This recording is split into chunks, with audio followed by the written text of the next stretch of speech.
Hi again. Today I want to talk to you about things you should keep in mind when you're choosing a house, apartment, and office. But it's very important, the number of the location and how it will affect you personally.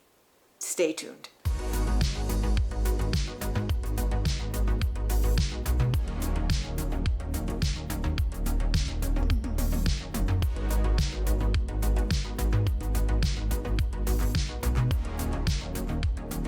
I wanted to talk to you more today because I had done a video once before about house numbers, and so that was important, but I wanted to go into details because I received many questions from my viewers regarding moving and locations, and personally it's basically about things that are left out.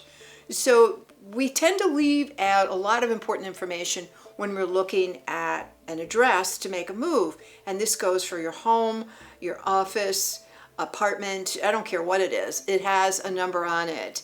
And one of the things I want to tell you right off the bat, you can't change your address unless you go to a county assessor and change it there. The feng shui, putting another number behind your front door, is not going to do it. I'll tell you right there because I get a lot of those questions too. But you can understand not only the quality of number of the house, but how your name tells you whether that house is really advantageous for you or not, or whether that office is a good place for you to place your business or not. Now, each house, apartment, office has a number. Remember, letters are numbers. B's hide the number 2, C hides the number 3. So you take away that letter and just leave the cold number right there. So that's also, you must, if you're moving into apartment 2A, you're actually moving into a 3 unit. So keep this in mind. Each building, apartment, house has an energy all to itself. If I want a private space, quiet space, maybe where people won't stop by and see me, I'll want a 7 house or something that adds to a 7, like 25, that's a form of 7. 34, that's a form of 7. 61, it's a form of 7. And you remember, we reduce these numbers on these houses to get the energy of the place. So first you figure out the energy of the place. Now, is that something you really want to move into? Yes or no? Do you like a quiet space? A place where you can retreat from the world? If you're running a business, not such a good idea. If you want a business house, you move into 5 if you're going to practice a business out of the house. So each one of these housing numbers or office numbers has a particular energy. If I have a 7 office, it'd be better for a research or a place where people use their with the intellect or cerebral work, versus I have a sales room where I have marketing people. I would want more of a 5 business, a 5 number, or an 8 number, or a 3 number, something like that, but I wouldn't want a 7 for that. So these numbers are they're individualized energies all by themselves. Now, understand how they're going to match up with you. And people will say, well, I'm a 9, and they'll usually give me their life path number, the date of birth. I'm a 9. Do you think I should move into this 2 house? How do I know? First of all, what's missing in your name? The name gives the secret of your karmic lessons in this life. What numbers are missing? So for instance, I'm missing a number 6. How do I know I'm missing a 6? I have no letter F, no letter O, or no letter X. So just think I have no letter, 6 is the F, and then letter O is 15, and letter X is 24. These are all forms of the number 6. So say I have no F, O, or X, and I love this 6 house. I just love this 6 house. It's just beautiful and wonderful. It's got such a good feel, good energy. Let's move into there. Did you know that as soon as you move into there, you activate the karma corrections you're supposed to make on those missing 6s? Now, you already are working on that missing 6 all your life. Whatever these missing numbers are in your name, you're already working on those subconsciously. And so why do you want to add to it?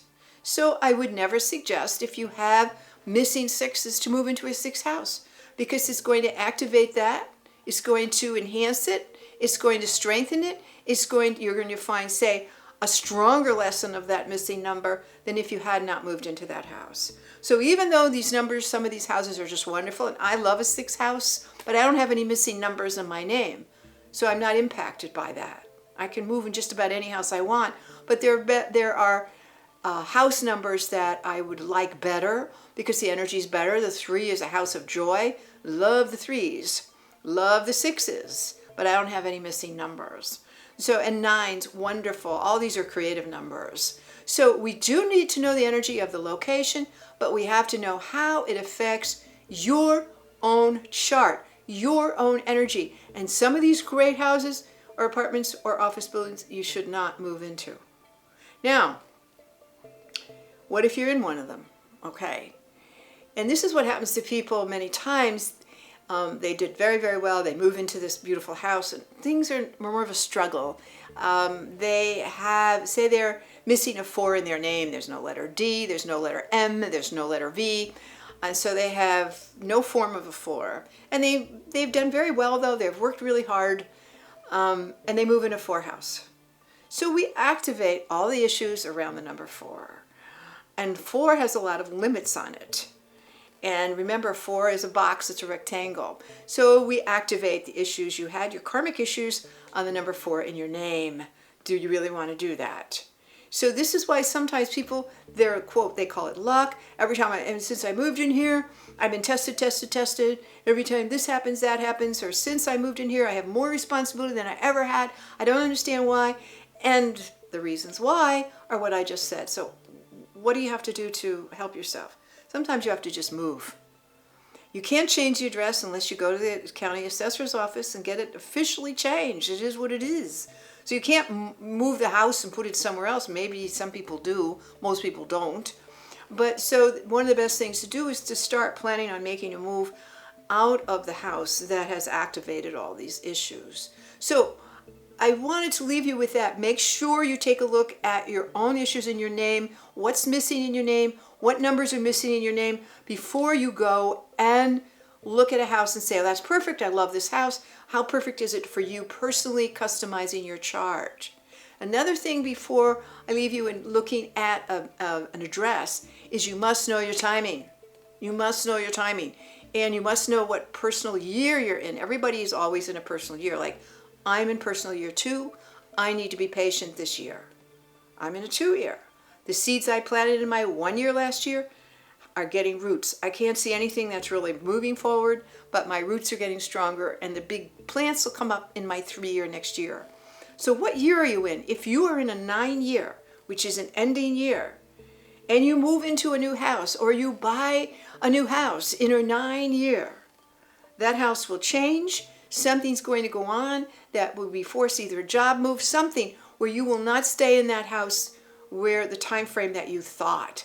So your timing is exquisite. It's very important to choose the right time to make this move. And that can only be decided by looking at your date of birth. So you get the karma in your name and you get the timing in your date of birth. Now you put these two together with the house number. Now it works really, really well because you've avoided certain situations. You didn't get into them and you went for the ones that work well for you.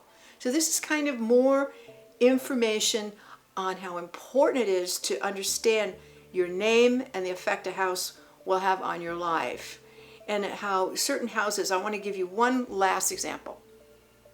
There was a client of mine quite a few years ago who wanted to do a private gym in Chicago. Wanted to do a private gym, moved into a 7. Well, the 7 is very spiritual. It's a retreat. It's kind of introverted. It's not what I call a come and go number.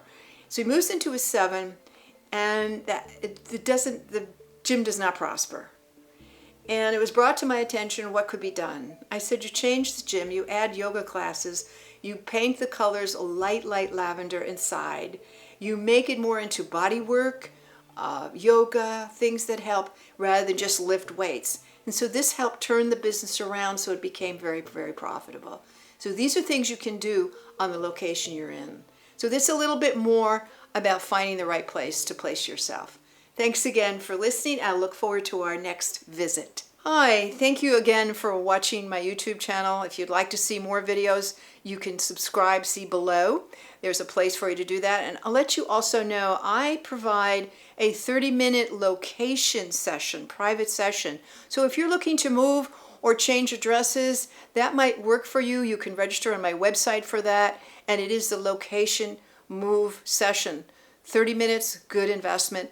This last thing to note that I will be in Chicago on Sunday, October 6th, providing a workshop from 1 to 4 in Oak Park, which is part of Chicago, on October the 6th, Sunday, and the whole workshop will be on how to understand what is happening to you and what is happening in the world. Fascinating information. Think you'll love it. It's stuff that you really don't find really anywhere. Again, thanks for watching.